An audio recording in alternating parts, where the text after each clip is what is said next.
Bienvenue sur le podcast Mise en lumière holistique. Ce podcast a pour but de rendre accessible et surtout compréhensible le développement personnel, l'univers de l'énergétique et la spiritualité. Mise en lumière holistique est là pour vous apporter des clés de compréhension dans votre cheminement intérieur spirituel. Des clés pour avancer, comprendre et œuvrer sur vous-même. Je suis Véronique Thorezin, coach, mentor et thérapeute holistique quantique. Et c'est la maladie, une sclérose en plaques, maladie neurologique dont je suis atteinte depuis plus de 15 ans, qui m'a permis de découvrir et plonger dans le monde énergétique il y a plus de 10 ans maintenant.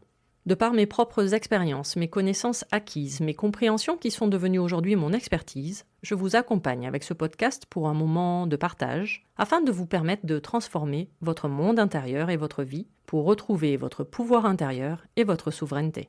Chaque semaine, seul ou avec des intervenants, j'aborderai de nombreux aspects de l'univers énergétique, tels le lâcher-prise, la confiance en soi, les différents plans de conscience, la médecine traditionnelle chinoise, ainsi que bien d'autres pratiques de la spiritualité. Et surtout, une notion chère à mon cœur, l'ancrage, la clé de votre être. Je vous souhaite la bienvenue pour ce moment d'écoute. Vous êtes un corps, une âme et un esprit.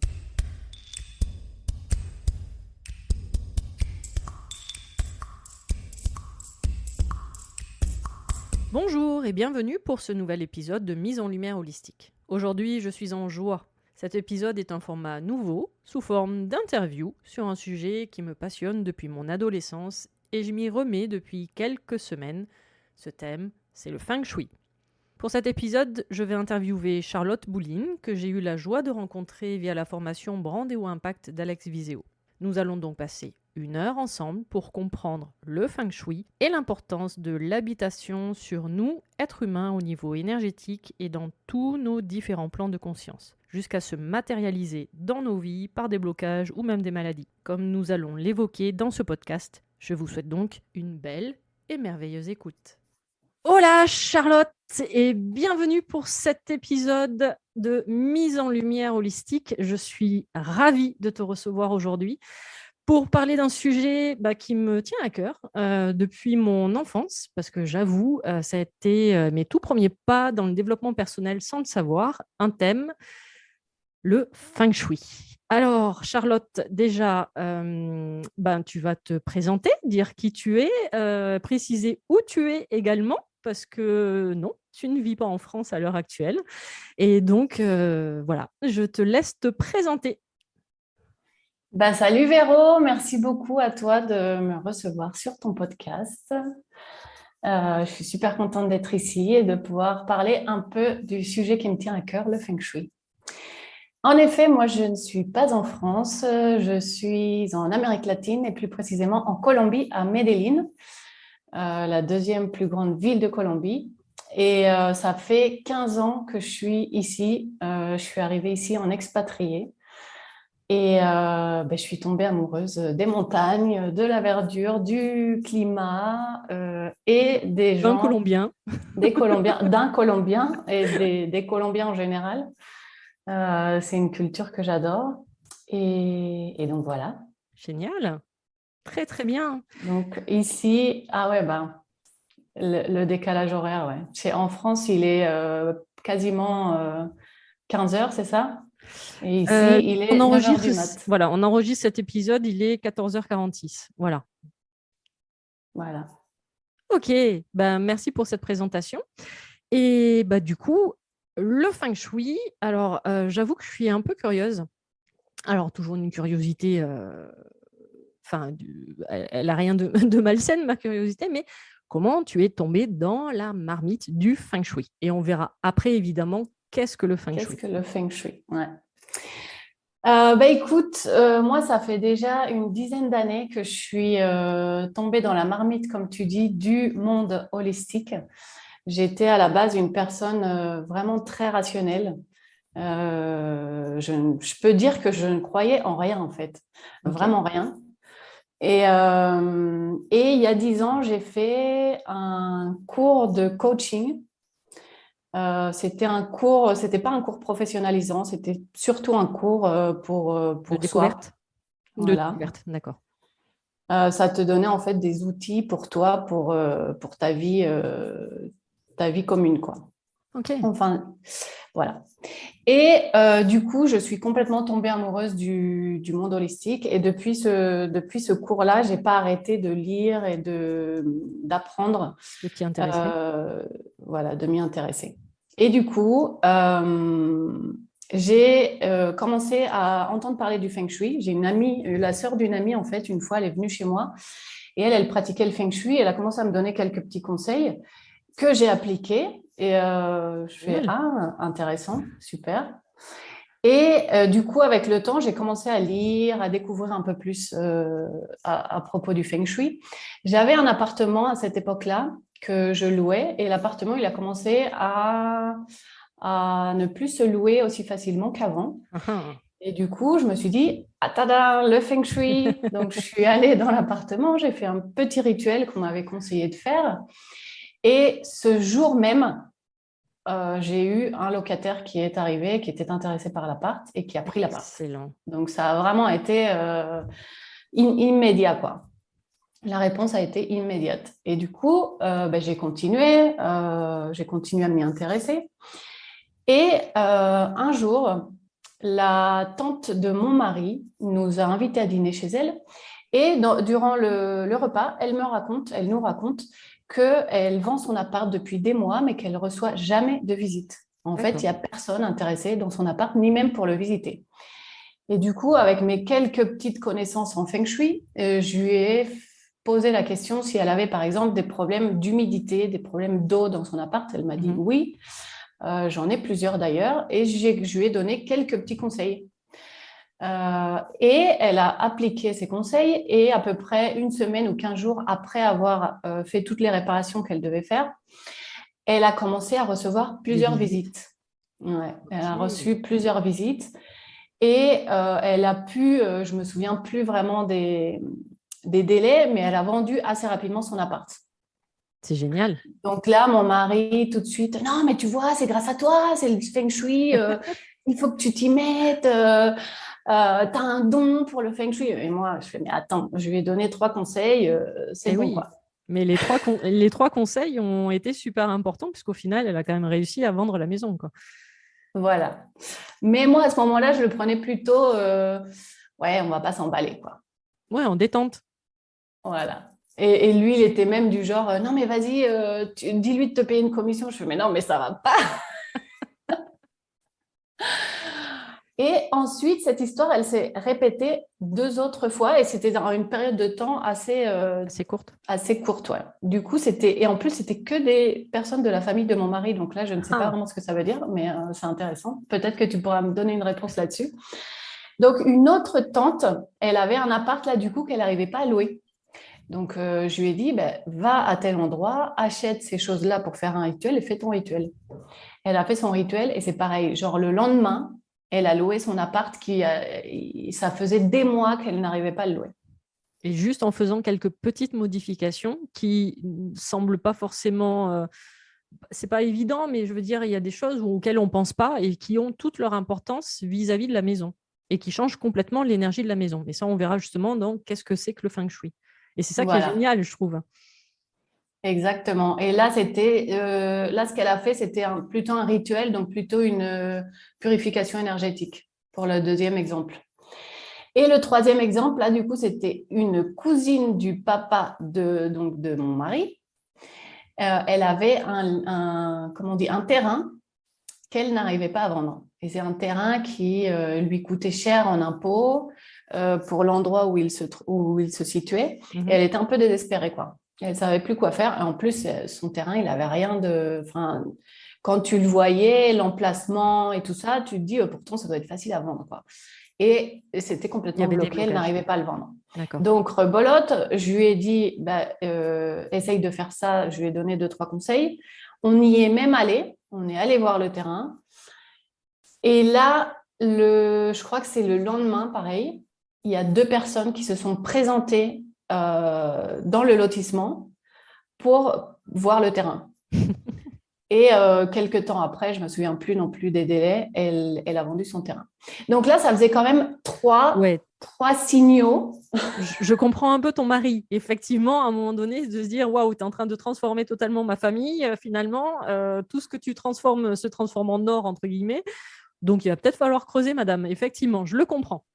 Voilà. Donc là, je me suis dit, ouais, bon, un exemple, c'est peut-être une coïncidence, mais trois, ça commence à faire beaucoup. Et du coup, j'ai commencé à m'acheter des bouquins, Ok. vraiment à m'y intéresser de beaucoup plus près.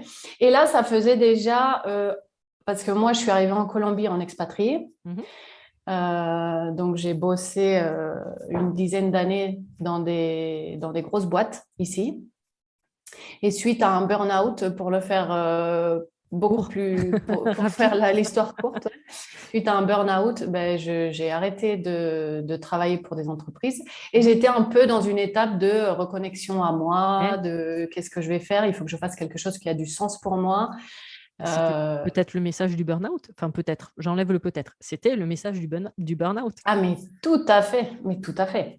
C'est une vie qui ne me correspondait plus depuis très longtemps. Mhm. Mais j'étais incapable de le voir et vu la condition, comment on peut expliquer ça? En fait, j'avais plus les idées claires. J'arrivais Ok. plus à comprendre avec clarté ce qui m'arrivait Oui, et à puisque tu prendre ne le des voyais pas. décisions. Donc, automatiquement, tu as mis au pied du mur en tombant malade. Et en se Voilà. disant, qu'est-ce que tu fais maintenant? Et voilà. Donc, j'étais dans cette étape-là. J'étais plus employée par une boîte. Et c'est à ce moment-là, quand il s'est passé ces trois événements avec les trois personnes de la famille de mon mari, je me suis dit, waouh. Donc, j'ai acheté un bouquin, j'ai lu le bouquin en 2 jours et je me suis dit, je ne veux pas m'arrêter là. Je veux apprendre plus. C'est vraiment quelque chose qui me passionne. Et du coup, j'ai cherché une formation professionnalisante. J'ai trouvé une formation professionnalisante en France, à l'école française de Feng Shui, une Oh, excellente école ah, je d'ailleurs, ne savais pour tous même ceux pas qui qu'il y avait une m'écoutent. école. Génial. Ah, bah, ok. Bah, je mettrai au cas où le lien, je rechercherai l'adresse pour si ça intéresse des gens. Tu vois, je ne savais même pas qu'il y avait une école. Très bien. Ouais, celle-là, je pense qu'il y en a plusieurs, hein, mais bon, celle-là, elle s'appelle l'école française de Feng Shui. Donc, c'était des cours évidemment online, mais en live, du coup en horaire français. Donc, moi, je devais me lever à 2 heures du matin pour Oups. assister à mes cours. Donc, c'était pas mal la motivation quand même pendant des Oui, semaines, confirme. me lever à 2 heures du mat. Félicitations. Et merci. Et dès le premier jour, j'ai complètement accroché. Je voyais même pas les heures en fait. Oui, mais justement, tu te levais à 2 heures du matin, mais tu savais pourquoi tu te levais et tu ne voyais pas l'heure passer. Donc, c'est ça qui est chouette. Exactement, exactement. Et pour finir la petite histoire, en fait, quand on commence à apprendre le feng shui, ce qu'on fait en premier, c'est regarder ce qu'on a à la maison. Du coup, j'ai fait l'analyse de ma maison et là, Tu as eu peur. ça a été une nouvelle révélation. En fait, dans ma maison, dans mon appart, je pouvais lire l'histoire de mes 3 dernières années. Génial. Tout ce qui s'est passé à niveau professionnel. Donc là, je vais vous passer les détails, mais c'est vraiment tout ce que j'ai vécu au niveau professionnel les 3 dernières années parce que ça faisait 3 ans que j'habitais dans cet appart.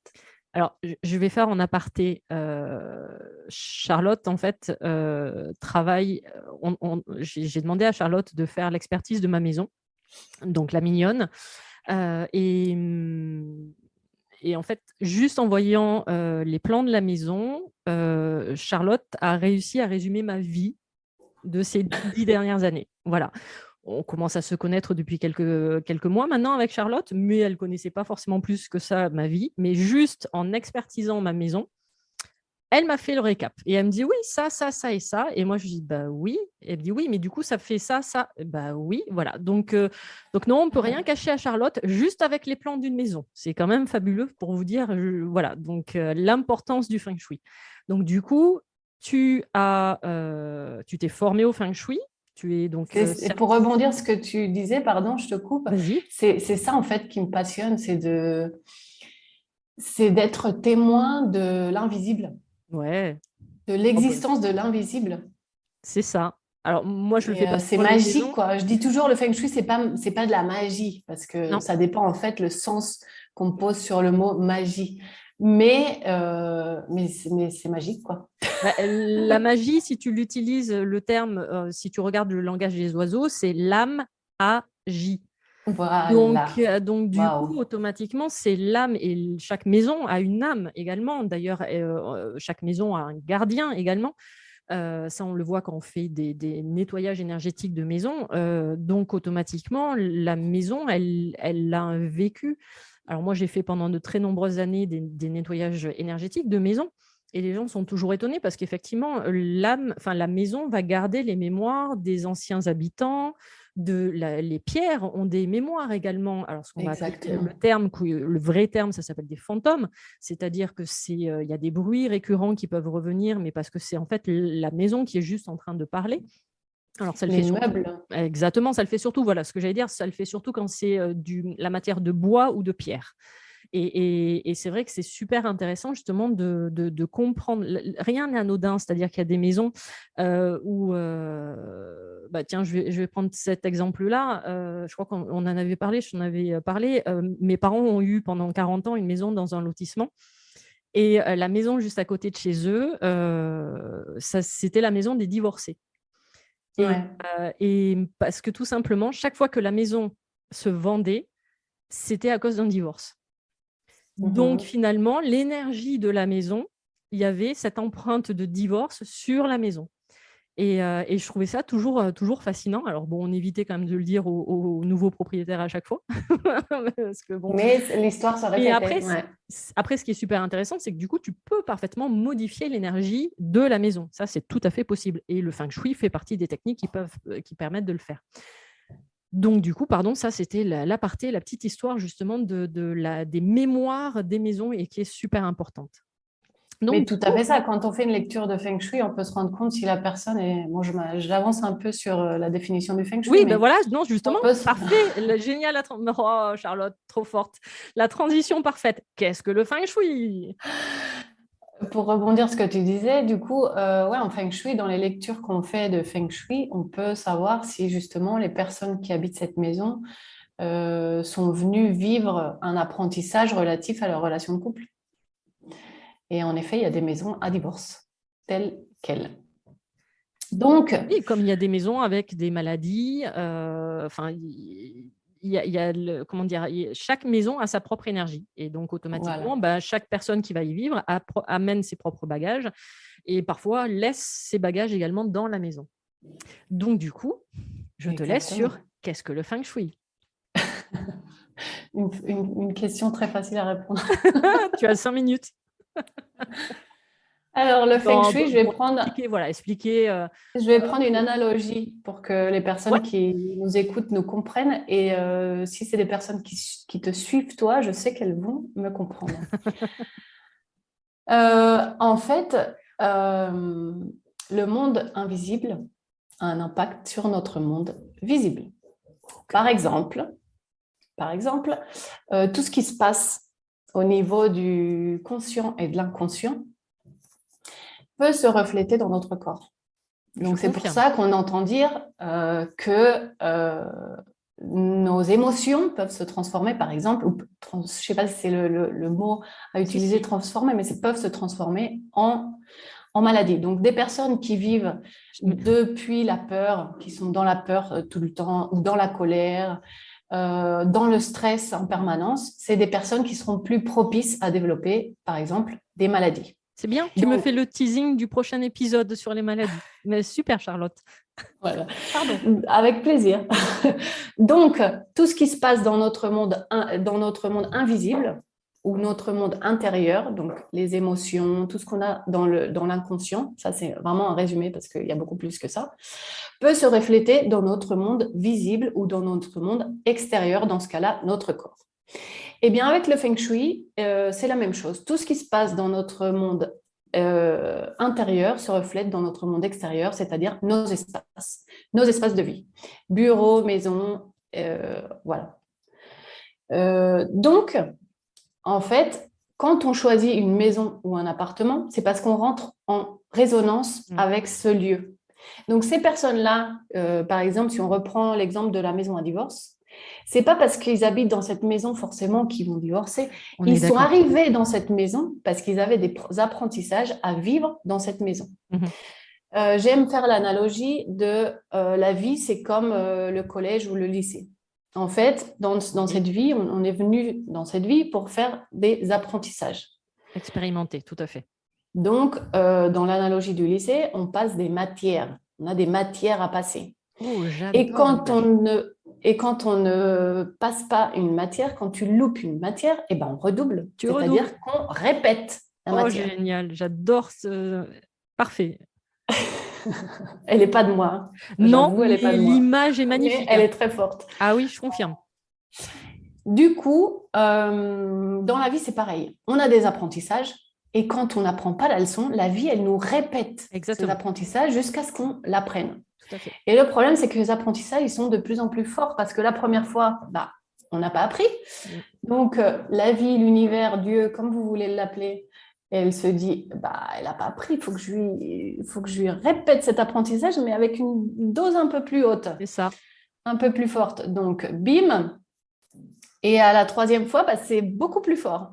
Donc, en fait, les lieux de vie, c'est des lieux avec lesquels on rentre en résonance et où se reflètent nos apprentissages de vie qu'on a à vivre à ce moment-là de notre vie. Ça fait beaucoup de vie dans la phrase. Et c'est pour ça d'ailleurs qu'il y a des endroits, alors pas forcément que des maisons, hein, mais des bâtiments, des monuments, ou même à la campagne, enfin, ou en ville, où tu vas du coup te sentir super bien de suite. Et des endroits où c'est même limite presque impossible de rentrer soit dans cette pièce, soit dans cette maison, ou quand tu ressors par exemple, d'une maison, tu te sens mal, ou tu as presque envie, moi j'ai connu des personnes où tu avais presque envie tu rentres chez toi, tu passes sous la douche, tu mets tes vêtements au sale, parce que comme si il y avait un truc qui te dérangeait.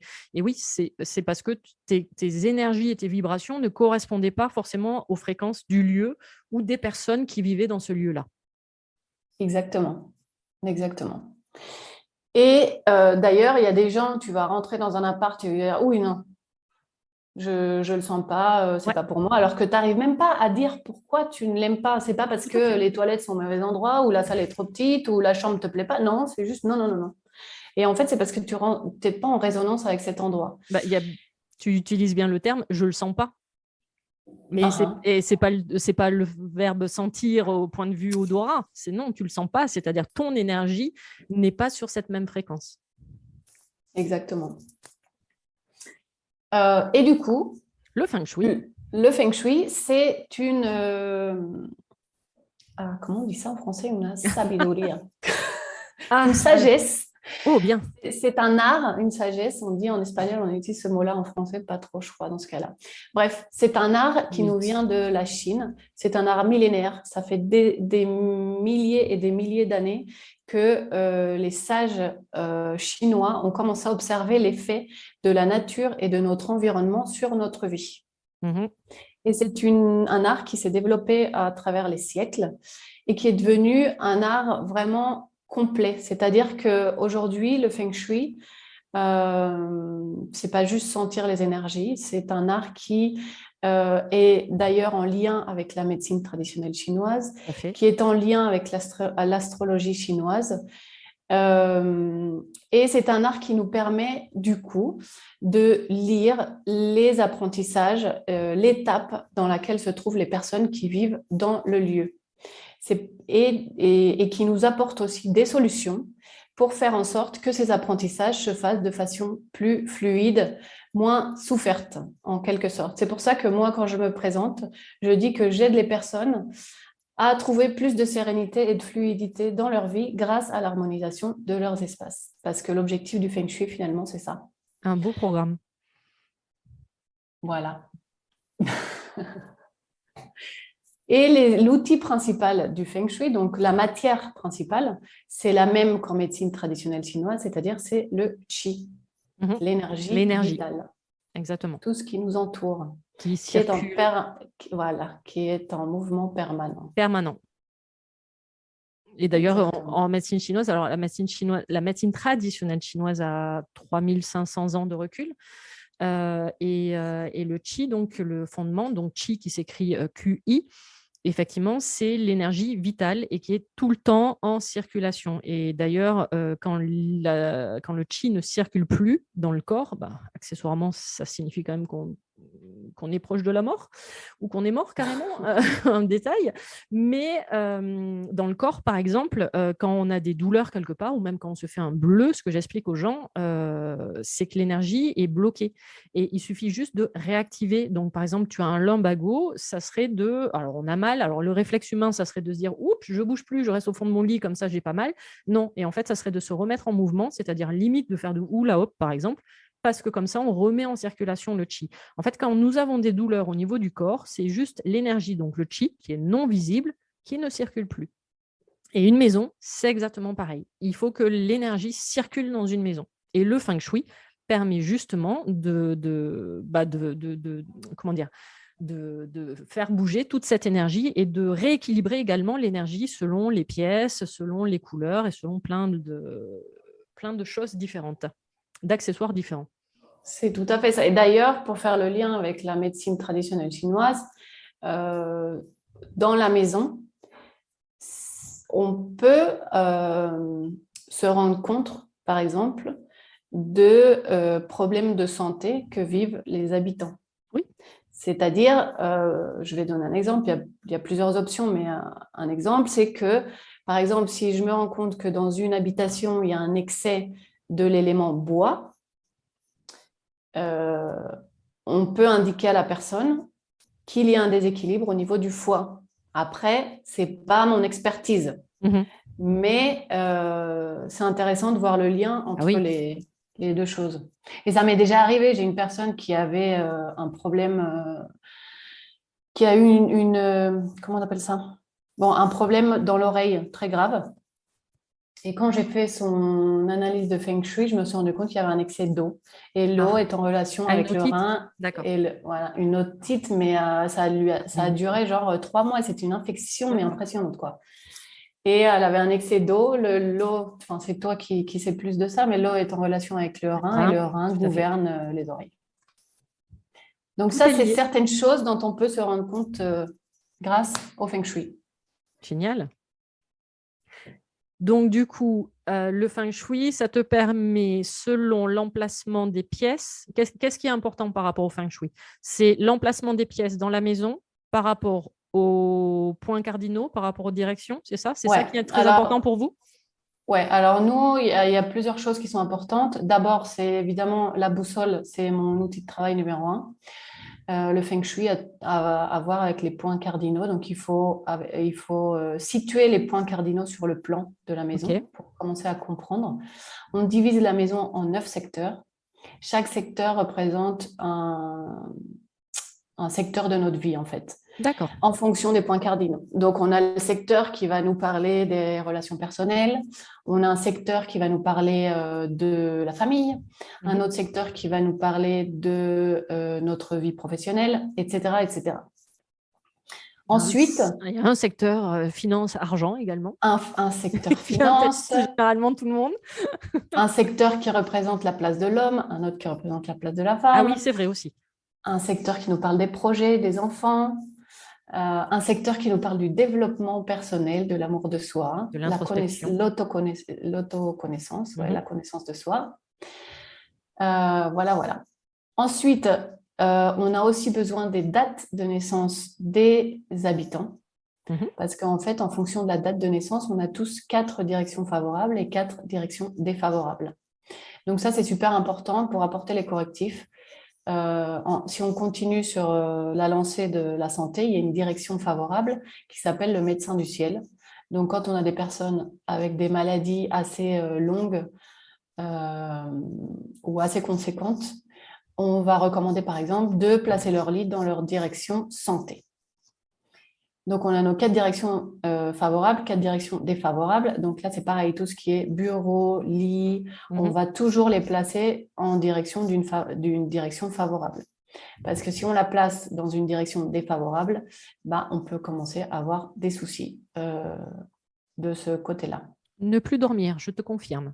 puisque tu m'as fait changer la position de Ah mon oui, toi, lit. tu avais ton lit, en effet. Et mon Ouais. lit était, j'avais bougé mon lit il y a 6 mois et depuis 6 mois, effectivement, je dormais excessivement mal. Alors, j'avais trouvé des astuces pour dormir, mais qui finalement n'étaient pas entre guillemets naturelles. Et juste en repositionnant mon lit par rapport à tes instructions, et ben effectivement, je redors comme il faut, sans besoin d'avoir des bruits blancs derrière pour me faire endormir. Voilà, exactement. Et ensuite, on a aussi besoin de la date de construction de la maison. Parce que cette date de construction, ça va nous donner des informations sur... en fait, on va faire une sorte de carte astrale de l'endroit où l'on habite, pour ceux qui connaissent un peu plus l'astrologie. Et cette carte astrale, elle va nous montrer l'influence du temps et de l'espace sur les énergies qu'on a dans notre maison. Et en gros, elle va nous donner, en concret, quoi, plus concrètement, elle va nous donner des prédictions. Donc, il y a des prédictions qui sont très favorables et il y a des prédictions qui ne sont pas si Moins favorables favorable. que ça. Ouais. Donc, en fonction, on décide d'activer ou de désactiver ces prédictions. Et l'activation et la désactivation des prédictions, on va le faire grâce aux éléments, aux 5 D'accord. éléments qu'on utilise en Feng Shui, qui sont le feu, la terre, le métal, l'eau et le bois. Ok. Donc en fait, chaque direction, donc tes points cardinaux correspondent à un élément de la médecine chinoise.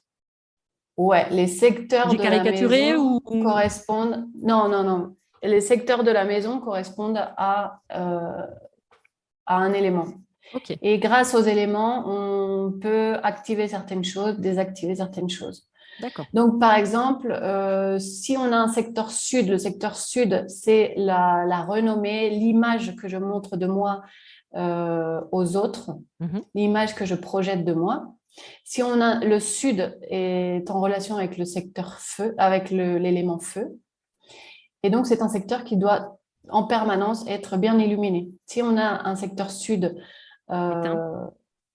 éteint, sombre, on peut expérimenter certaines difficultés en relation avec notre image, l'image qu'on projette à l'extérieur, notre renommée, voilà.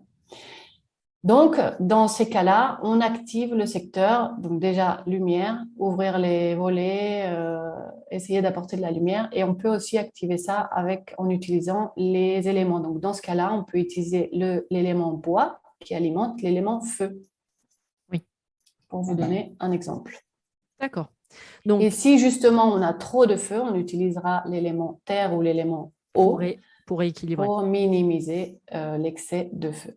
C'est Voilà. comme pour tout, le principe de la médecine chinoise, c'est en fait le but, c'est le principe de yin et de yang, c'est-à-dire que absolument tout soit équilibré. Que ça soit pas en Exactement. hyper ou en hypo, quoi. C'est vraiment le but de l'expérimentation terrestre, c'est de trouver le parfait équilibre. Bah, Exactement. même pour la maison et même au niveau feng shui. Puisque Ouais. finalement, notre maison, comme on dit toujours en développement personnel, notre monde intérieur correspond à notre monde extérieur. Bah, finalement, notre maison, c'est notre monde extérieur et qui correspond et qui n'est que le reflet de qui nous sommes à l'intérieur, ce que tu as expliqué tout à l'heure. Ouais. Et d'ailleurs, l'équilibre entre le yin et le yang, donc entre les énergies masculines et les énergies féminines, c'est la base du feng shui. Oui, Et pas que du feng shui, pour moi, c'est un concept qui est tellement important pour avoir une vie en équilibre, pour avoir une vie harmonieuse, et qui n'a d'ailleurs rien à voir avec le genre. oui, tout à fait. Et on a tous un côté féminin, un côté masculin, on a tous un Exactement. côté du cerveau féminin, Oui. le côté du cerveau masculin. Et d'ailleurs, la société actuellement, enfin actuellement pas que, depuis des années et des années, a tendance à nous emmener plutôt vers notre côté masculin, donc du faire, d'être D'être dans toujours l'action. occupé, de faire, de travailler, de produire des résultats. Et on a notre cerveau féminin de plus en plus atrophié, Mhm. qu'on soit homme ou femme d'ailleurs. Oui, oui. Le cerveau féminin, c'est celui qui nous apporte tout ce qui est Créativité, créativité, intuition. introspection, intuition, voilà. Et ces deux forces sont vraiment et elles sont vraiment nécessaires et complémentaires Ouais. pour expérimenter une vie ouais, en équilibre, Et c'est justement, sereine. oui, c'est ce que j'explique justement quand j'avais mis en place les ateliers chakras, où nous avons en fait 3 chakras qui sont liés au féminin sacré, nous avons 3 chakras qui sont liés au masculin sacré, et que la réunification de ces 6 chakras se fait justement au niveau du cœur. Et le cœur, en fait, c'est la réunification de notre masculin sacré et de notre féminin sacré. Donc, qu'on Ouais, c'est ce qu'il soit... y a au centre, quoi. C'est le Oui, centre de tout. exactement. Et c'est pour ça d'ailleurs que, par exemple, le cœur a 2 cavités, 2 ventricules, parce que c'est la réunification de justement ce féminin et ce masculin. Donc, en tant que femme, nous possédons également un masculin sacré, et les hommes, en tant qu'hommes, possèdent également un Exactement. féminin sacré. Exactement. Et que les D'ailleurs, le deux... feng shui, je ne vous l'ai pas dit tout à l'heure, mais une expertise en feng shui commence toujours par l'analyse des forces qu'il y a autour de la maison. Alors justement, En fait, ce comment... n'est pas que à l'intérieur de la maison. Donc, je viens te voir, qu'est-ce que tu veux? Qu'est-ce que je dois faire pour que tu commences l'expertise? Alors, pour que je commence l'expertise, j'ai besoin du plan. Bon, déjà, on peut préciser qu'on peut faire des expertises à distance. Oui, Il je y a des confirme. expertises en présentiel et il y a d'autres expertises à distance. Nous vivons à 8000 km, ouais, 6 7000 km l'une de Bon, l'autre. alors, j'en ai Et aucune idée, mais loin.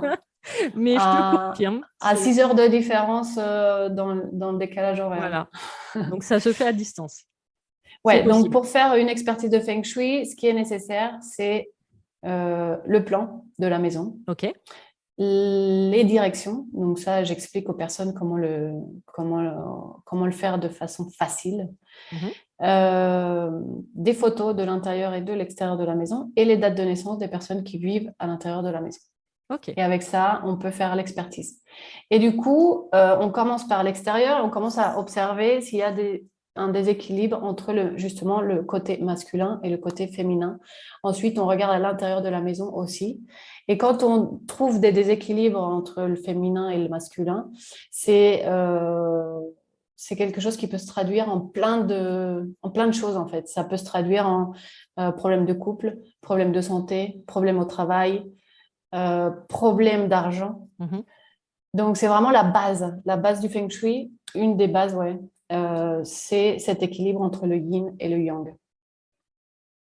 OK.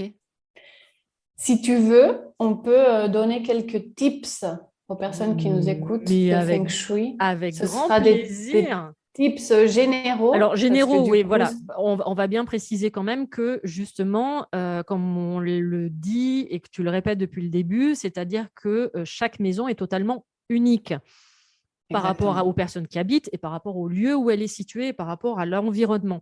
Donc là, les exemples que tu vas nous donner, c'est des petits exemples qui sont super importants quand même, mais qui ne vont pas forcément être toujours efficaces dans 100% des cas, parce que chaque cas et chaque maison va être totalement différente. Mais en attendant, c'est des petits trucs qui effectivement peuvent être sympas à savoir. Et moi, je sais que c'est ce que je faisais quand j'étais adolescente, justement, de modifier des choses en disant: ah non, alors pas cette couleur-là, pas ça, non, pas cet ustensile-là, ah non, mince, il faut que je jette tout ça. Mais bon, voilà. Donc déjà, c'est pour vous donner envie de vous mettre au feng shui, de vous faire réfléchir finalement à ce qui vous entoure là actuellement pendant que vous allez écouter cet épisode, et pourquoi pas après de vous donner encore plus envie finalement de passer le cap et d'envoyer vos plans à Charlotte et pour discuter de votre maison avec Charlotte. Je t'en prie, à toi pour les tips. Ouais, alors en fait, comme tu disais, c'est des tips en fait qui sont généraux, c'est-à-dire qui s'appliquent à toute. Ouais, on va pas rentrer dans la spécificité justement de chaque maison. Mhm. Ces tips que je vais vous donner aujourd'hui, c'est des tips généraux qui s'appliquent à tout type de maison. Donc, on va commencer par le centre. Le centre de la maison, Le pilier. c'est un endroit très important parce que c'est l'équilibre de l'habitation et c'est de là que part le chi pour alimenter tous les autres secteurs de la Et maison. circuler partout. C'est-à-dire que si le chi est bloqué au niveau du centre de la maison, automatiquement, il ne pourra pas se diffuser partout dans la maison. Donc, Voilà, c'est donc super important. un chi inexistant ou bloqué au centre de la maison peut avoir des Mal barré. répercussions sur n'importe quel autre secteur de la maison. Exactement. Donc, le centre de la maison doit toujours être dégagé. Ça doit être un endroit où il faut absolument éviter d'accumuler des choses. Et si on a des toilettes au centre de la maison, les toilettes, c'est l'évacuation, c'est par là où on évacue ce dont on n'a pas besoin. Oui. Dit Donc, si poliment. on a, voilà. Donc, si on a des toilettes au centre de la maison, ça représente une évacuation de l'énergie. Du coup, on aura des difficultés sur l'ensemble de la maison. Donc, si on a des toilettes au centre de la maison, on va placer dans les toilettes l'élément terre. Donc, l'élément terre, il peut être représenté par des pierres. On peut placer des pierres ou des cristaux. Mhm. Ou placer tout ce qui est couleur jaune, Jaune. ocre, sable. Donc, par exemple, le tapis de bain, les serviettes de bain, les accessoires. La On peinture des essaye murs ou... la peinture des murs. Voilà. Donc, si vous avez des toilettes au centre, vous avez la solution. Alors, juste en aparté, on est bien d'accord, parce qu'on a eu l'occasion d'en parler, tout ce qui est quand même toilette et salle de bain, c'est un peu compliqué, sincèrement, à placer dans une maison, parce que c'est quand même deux endroits qui ont une énergie, alors j'allais dire négative, négative n'est pas le bon terme, mais qui ont quand même une énergie plutôt... Enfin, qui peut parfaitement déséquilibrer une maison très facilement, quoi. Et Exactement. d'ailleurs, on échangeait sur ça et en disant que c'est pour ça que les anciens avaient l'habitude, par exemple, de construire les toilettes à l'extérieur de la maison. Et finalement, Exactement. vis-à-vis du feng shui, c'est une idée qui est pas si bête que ça, finalement. Parce C'est que pas si bête que ça, mais dans le monde où on vit aujourd'hui, c'est quand même quelque chose de difficile oui, on à, va se l'avouer. Alors à la à mettre campagne, en place. voilà, à la campagne, c'est peut-être un peu plus facile ou ça choquerait un peu moins. En ville, j'avoue qu'effectivement, ça risque d'être un peu plus compliqué.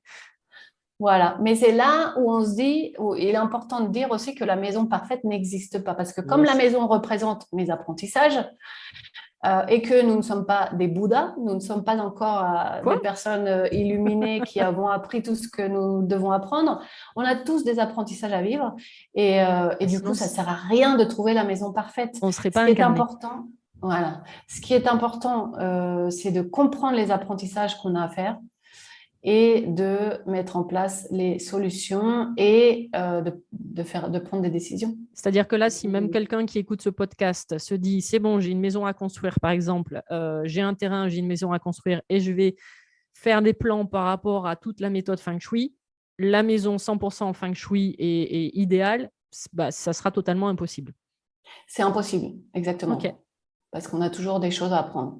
Par contre, si les personnes sont en train de construire leur maison, c'est le moment idéal pour faire une expertise de Feng Shui parce il y a des façons Mm. de construire, enfin d'élaborer des plans qui vont être plus avantageuses que d'autres. Donc, Oui, tu te mets quand même tout ce qui est favorable dès le départ. voilà. Et pour les toilettes, il y a une façon très facile enfin, là, c'est un peu complexe de l'expliquer en audio. Mhm. Mais il y a quand même des solutions vraiment bien qui nous permettent de minimiser énormément l'impact des toilettes dans une habitation. Ok. Donc, on était sur le centre. Est-ce que tu as encore des tips pour le centre ou on change de Non, mais zone? j'ai des tips pour les toilettes. Ah ah. Donc, toujours maintenir la porte des toilettes fermée. Très important. Toujours maintenir la porte des toilettes fermée et toujours maintenir La cuvette. Enfin, la oui, le rabat, cuvette pardon, le rabat voilà, de la cuvette fermée. fermée. Donc ça c'est un peu plus dur pour les hommes que pour les femmes en général. Alors ça, c'est bien un truc que j'ai mis en place depuis que je suis toute jeune, toute adolescente, et j'avoue que du coup, les hommes de la maison se sont pliés très rapidement. Ouais, c'est une question d'habitude et surtout quand on comprend les avantages que ça peut nous apporter, il n'y a plus trop de négo, quoi. Il n'y a Mhm. plus trop de place pour la négo, quoi. Voilà, donc ça, c'était pour ce qui est centre et toilette. Donc, Ok. on passe à l'entrée de la maison. Mhm. Donc, ce qu'on doit tenir en compte pour l'entrée de la maison, c'est tout d'abord que ce soit une entrée agréable, que, en fait, l'entrée, ça doit pas être juste un porte-manteau et un truc, un meuble pour s'enlever les chaussures. Non, ça doit être vraiment un endroit agréable parce que Qui donne c'est envie. le premier endroit que je vois quand je rentre à la maison. Donc, ça conditionne un peu dans quel état d'esprit je vais rentrer chez moi. Ok, Donc, c'est important que la pièce qui nous reçoit soit une pièce agréable à nos yeux. donc, on évite tout ce qui est encombrement. Et d'ailleurs, dans les nouvelles constructions, ça se fait énormément, il y a quasiment plus d'entrée. Tu rentres directement dans le salon salle à manger, par exemple. Oui, mais il y aura toujours un petit espace Ok, là où on met le manteau, les d'accord. chaussures, tout ça, tout ça. Donc, c'est ça l'entrée, en fait. Et l'entrée, tu l'as dit, il faut qu'elle soit désencombrée parce que c'est Mhm. par là que rentre le chi dans la maison. Ok. Donc, enfin, c'est par là, entre autres.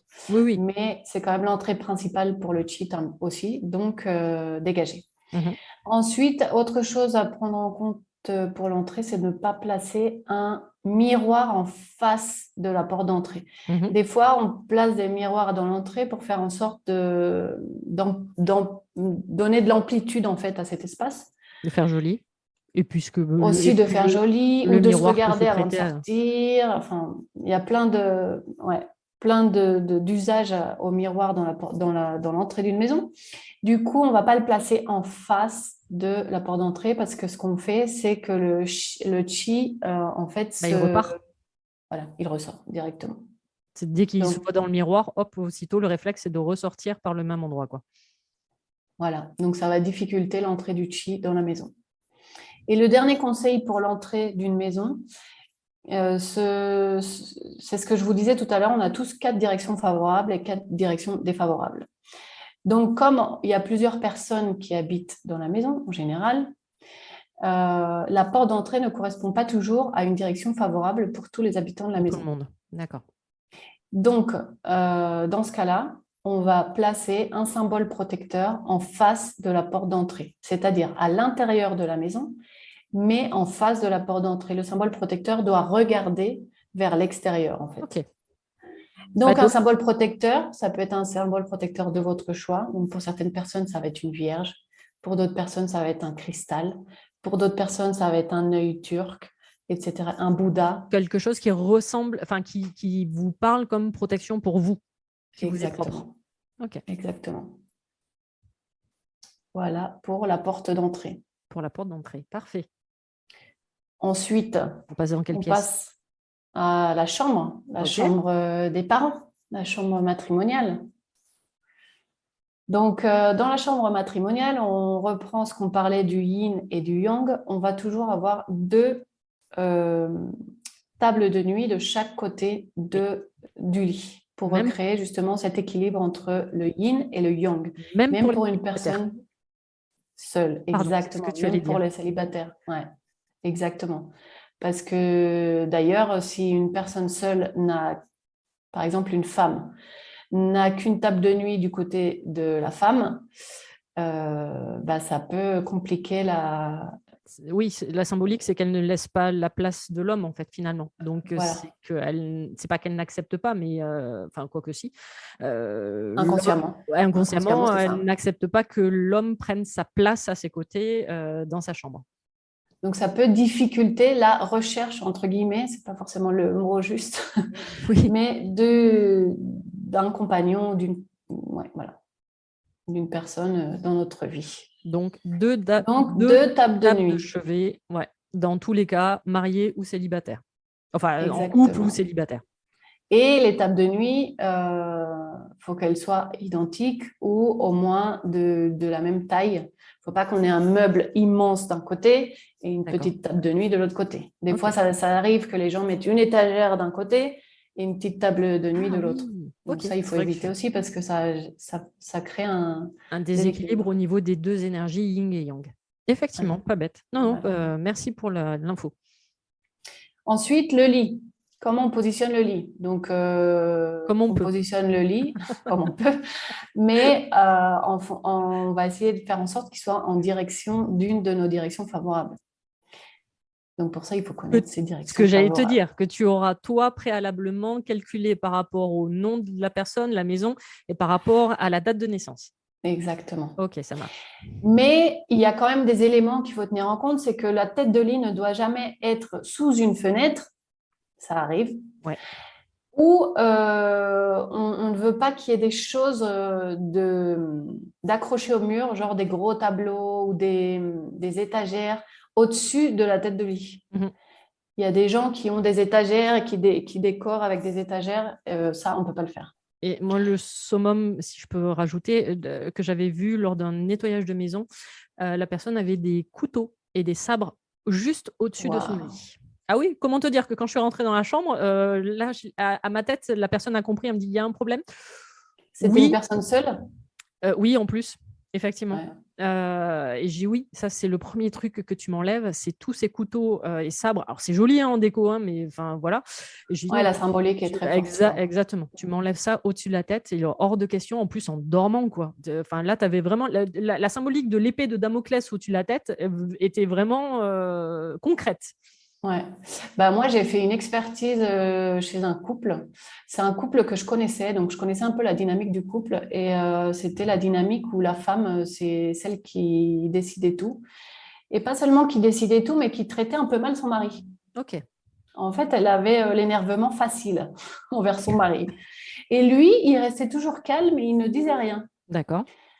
Euh, et du coup, quand j'ai fait cette expertise, donc déjà de l'extérieur de la maison, le côté féminin était beaucoup plus imposant que le Imposant. côté masculin. Parce qu'en fait, la rue, elle était en pente. Et elle était en pente dans le sens, enfin, la partie haute de la rue, c'était le côté féminin, et la partie basse de la rue, c'était le côté masculin. Et en plus du côté féminin, il y avait un immeuble, alors que du côté masculin, c'était des maisons basses. Donc là, tout de suite, ça confirmait ce que je connaissais de ce couple. Et à l'intérieur de la maison, c'était pareil. Donc le côté masculin était du côté des toilettes, était placé dans les toilettes. Donc un rejet du masculin, les toilettes, ça représente le rejet. Et dans la cuisine, ils avaient un porte-couteau en forme d'un homme avec tous les couteaux qui transperçaient le corps de l'homme. Pardon. Ah Donc là, ouais. c'était flagrant et évidemment, je leur ai dit de vendre ou donner ou jeter ce joli porte-couteau qui était design en effet, mais Ouais. qui ne leur favorisait pas Symbolique. leur Ouais, d'accord, relation. ok. Ah, Voilà. magnifique la symbolique. Waouh, effectivement. Donc pour revenir sur la chambre et pour finir sur la chambre, donc on ne veut rien au-dessus de la tête de lit parce que typiquement, ça va faire qu'on ne va pas dormir profondément, donc on va se Mhm. réveiller. Ces personnes qui se réveillent genre 8-10 fois dans la nuit, quoi. Ouais. Qui ont un sommeil très léger, elles n'arrivent pas à se reposer. Mhm. Donc, il faut commencer par là, enlever tout ce qu'on a au-dessus de la tête de lit. Et si on a une fenêtre, donc il faut voir si on peut tourner le lit. Et sinon, il faut vraiment mettre des rideaux lourds, des rideaux très lourds pour bloquer l'effet de la fenêtre. Moi, Et sur la symbolique, pardon, sur la non, vas-y. symbolique des fenêtres et des portes, j'avais depuis du coup mon enfance, j'avais toujours entendu dire que en fait, quand tu étais couché dans le lit, il fallait que tu sois capable de voir l'ennemi. Alors, on est d'accord, on parle de la Chine, enfin de principes chinois qui ont 3500 ans, d'accord. Mais quand tu es positionné, alors soit sur un canapé, mais principalement le lit, c'est que tu dois voir, être capable de voir ton ennemi rentrer en fait, et d'être aux aguets et de ne pas te faire attaquer. Donc effectivement, il était toujours Exactement. recommandé de ne pas tourner le dos à une porte, par exemple, ou de se retrouver au-dessus d'un Velux ou juste en dessous d'une fenêtre pour justement pouvoir être capable, si l'ennemi t'attaque, de pouvoir riposter. C'était la symbolique Exactement ça, en fait, ça met notre cerveau reptile en alerte. en éveil, alors que normalement la chambre est faite pour te reposer. Et du coup, et voilà, et du coup, on ne se repose pas parce qu'on est en alerte tout le temps Mhm, pour s'il y a un danger qui arrive, entre guillemets, quoi, symboliquement. mhm, Et du coup, donc la fenêtre, il faut éviter la fenêtre dans la tête de lit pour cette même raison. Et ce que tu dis de la porte, il faut toujours avoir la porte dans l'angle de vue. C'est-à-dire que la porte, elle ne peut pas être sur le mur où on a notre tête de lit mhm. parce que ça fait le même effet. C'est bien, j'avais bien retenu les cours à l'époque. Exactement. Et pour finir dans la chambre, pour finir sur la chambre, on évite d'avoir un miroir qui reflète le lit. Donc, si vous voulez absolument un miroir dans votre chambre, il faut le placer de façon à ce qu'il ne reflète pas le lit. Sinon, ça entraîne, je crois, des problématiques de couple, c'est ça? Oui. Ok. Et aussi enfin, pas de sommeil, mais on peut se sentir fatigué tout le temps. Ok. Ah ben oui, ça reflète l'énergie. Ok. Donc, la chambre. Ça, c'est bon. Voilà. Est-ce que tu as encore quelques tips à nous proposer? J'en ai plein, mais ça dépend du temps qui nous reste. Oh bah alors, tu sais que Si tu veux, c'est très bien que nous deux, on pourrait discuter des heures et des heures et des heures. Hein. C'est limite, ça pourrait si, être intitulé podcast numéro 1, Feng Shui. si tu veux, on finit sur les prémices du Feng Shui. Allez, je t'en prie. Alors, les prémices du Feng Shui, c'est vraiment les bases qui doivent être appliquées à tous les espaces de vie. Et c'est que tout doit être en ordre. Donc, tout doit être à sa place, Mhm. pas d'encombrement. Ouais. Tout doit être en fonctionnement, c'est-à-dire ces électroménagers qui ne marchent plus ou Dont on ne se sert pas.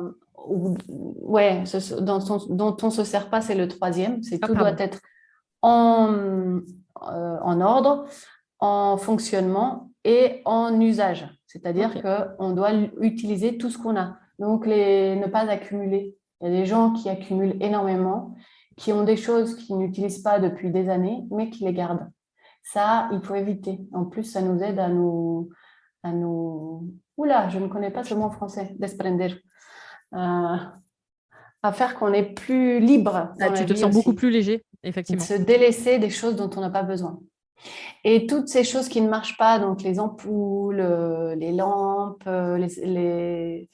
les appareils ménagers qui ne marchent pas, On soit on les jette. jette, soit on les donne, soit on les fait réparer, mais ça ne sert à rien de les garder dans un placard en Le au attendant cas je ne où. sais quoi. Oui, le Voilà fameux le au cas cas où. où.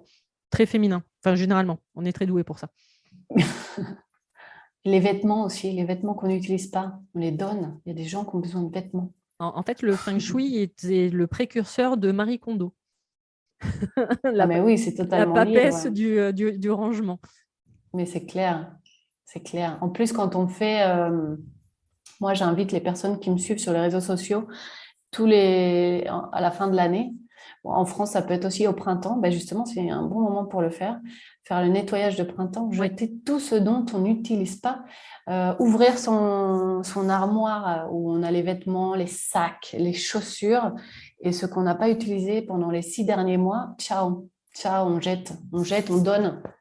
Mais c'est Et il faut effectivement faire les ça énergies avec du tout. printemps, d'où ce que tu disais tout à l'heure, justement, on dit toujours le nettoyage de printemps, et ça fait justement partie, alors le mois le plus, comment dire, vraiment qui correspond le plus à cette énergie, c'est généralement le mois de février, justement par rapport à la fête païenne qu'il y a au début, je me souviens plus, Imbolc, je crois, qu'on appelle la chandeleur, et effectivement, c'est vraiment cette symbolique-là, c'est-à-dire on passe le coup de balai devant la porte, mais du coup, on le passe dans la maison. Et c'est vraiment ça, quoi. C'est vraiment de nettoyer. Donc, de prendre l'habitude. Après, il y a des tas de personnes où c'est leur métier, le désencombrement, et j'en connais d'ailleurs, où c'est, bah, tu fais des cartons, c'est-à-dire le carton à donner, le carton à jeter, le carton à vendre, pourquoi pas aussi, et vraiment de partir sur cette symbolique-là. Et on en parlait tout à l'heure, entre guillemets, hors antenne, justement, puisque tu me fais faire pas mal de changements, moi, à la mignonne, dans ma maison. Et hier soir, quand je suis rentrée dans ma chambre, parce que j'ai changé des meubles et j'ai enlevé des choses, et je me dis, waouh, ça fait vide. Et même moi, ça m'a surpris en me disant, ah, bah, du coup, ouais, tiens, je pourrais changer et mettre ça. Et après, à un moment donné, je me suis posée en me disant, mais bah non, en fait, Véro, non. Non, non, tu as vidé, Charlotte te fait vider, bah laisse le vide en fait. Et je me suis aperçue que c'était un réflexe, et je pense sincèrement que je ne suis pas la seule, c'est-à-dire que c'est la nature humaine, on va dire qu'on on n'aime pas le vide. Ouais. Alors que c'est le principe du bouddhisme, hein, par exemple, la vacuité, c'est-à-dire de rechercher le vide. Et dès qu'on voit quelque chose de vide, l'humain a tendance à le re-remplir ou à le remplir. Alors qu'en fait, non, non, non. Et du coup, je me suis dit, bah, hier soir, non, bah non, tu le laisseras comme ça. Et du coup, tu as l'impression d'avoir une chambre beaucoup plus grande. Et moi, sincèrement, hier soir, j'ai vu ma chambre autrement, quoi. Vraiment, ça m'a fait cet effet-là. Donc, désencombrer ne veut pas dire non plus, justement, re-remplir derrière. C'est vraiment désencombrer dans le sens de se sentir beaucoup plus léger et se délester, comme tu l'as dit tout à l'heure. Voilà. Et comme tout est une question d'équilibre, il ne s'agit Exactement. pas non plus d'avoir une maison avec rien. Non, tout à fait. Mais c'est pour C'est ça que... vraiment, Vas-y, pardon.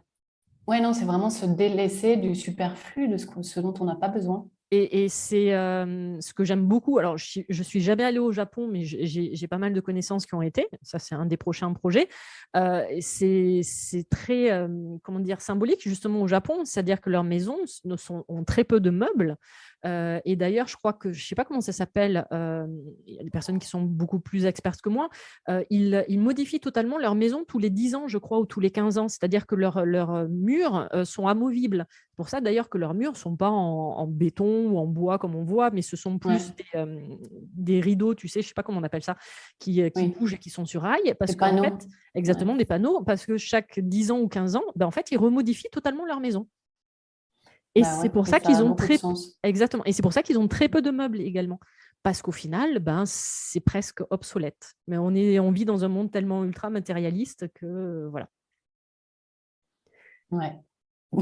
Eh ben, je pense qu'on a bien, j'allais dire débroussaillé. Non, on a bien rendu léger l'énergie de la maison. Justement, d'ailleurs, ce matin, on me posait des questions sur comment parler d'énergie de maison. Ben, le feng shui fait partie de ces méthodes-là, justement, de rééquilibrer les énergies d'une maison. Ben, ça peut passer par cette technique de feng shui, donc une méthode millénaire chinoise en lien totalement avec la médecine traditionnelle chinoise. Donc c'est pour ça que nous avons de nombreux sujets communs à toutes les deux et j'en suis ravie. Donc ce podcast, ben, on va le clôturer parce que voilà, ça fait un petit moment qu'on parle, qu'on papote toutes les deux et comme j'ai dit tout à l'heure, on pourrait encore parler des heures et des heures et ça nous donnera peut-être, pourquoi pas, l'occasion de refaire un autre podcast ou même d'autres interventions d'autres manières avec grand plaisir, Charlotte. Euh, du coup, bah, je ne sais pas si tu as quelque chose à rajouter ou après moi de toute façon dans tout le descriptif, je marquerai les liens de ton site internet, ton adresse, où est-ce qu'on peut te trouver? On te trouve sur Instagram? Ouais, alors moi je suis sur Insta. Par contre, toutes mes communications sont en espagnol. Et il va falloir se remettre à l'espagnol. Pour ceux qui comprennent l'espagnol, donc c'est Luna, L-U-2-N-A, point Feng Shui. Et par contre, les personnes qui sont intéressées par une expertise de Feng Shui, comme on l'a fait avec toi, ça peut se Mhm. faire tout à fait à distance, sans Je aucun confirme. problème. Donc, vous pouvez me contacter soit sur mon numéro, je ne sais pas si Véronique, tu peux le mettre, soit Je sur le mon mettrai. Insta. Et, euh, et voilà, je suis à votre disposition. Véro, merci énormément pour cette invitation. Et merci à toi d'avoir répondu favorablement. Et ça a été un très bon moment, comme à chaque fois avec toi.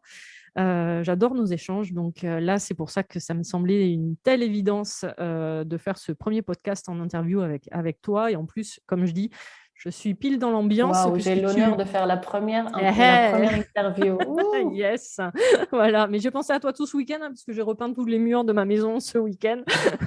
Donc au moins, Donc, tu je es en reste. interview mentale avec moi depuis tout ce week-end, quoi. Exactement. Du coup, ça me permettait de rester dans l'ambiance feng shui. Voilà, je savais de quoi je parlais aujourd'hui. Donc, merci infiniment, Charlotte, et au plaisir de te retrouver sur les différents réseaux sociaux. Et je noterai tout en commentaire par rapport au podcast, par rapport à l'épisode. Il n'y a aucun souci à ce niveau-là. Et merci infiniment, du coup, de nous avoir écoutés jusqu'à présent. Si vous avez des questions, n'hésitez pas. Nous sommes toutes les deux sur les réseaux sociaux. Je vous mettrai tout ça. Et avec grand plaisir. Et merci d'avoir écouté jusqu'ici. Et on se retrouvera du coup la semaine prochaine avec un nouvel épisode, mais qui cette fois-ci ne sera pas une interview. Mais ça sera justement, comme on a fait le teasing tout à l'heure, on parlera des maladies. Voilà. Merci infiniment et belle écoute à vous.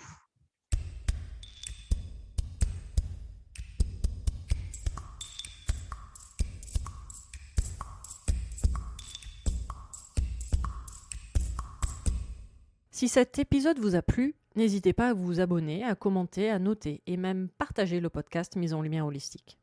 Vous êtes un corps, une âme et un esprit. Et n'oubliez jamais, vous êtes précieux.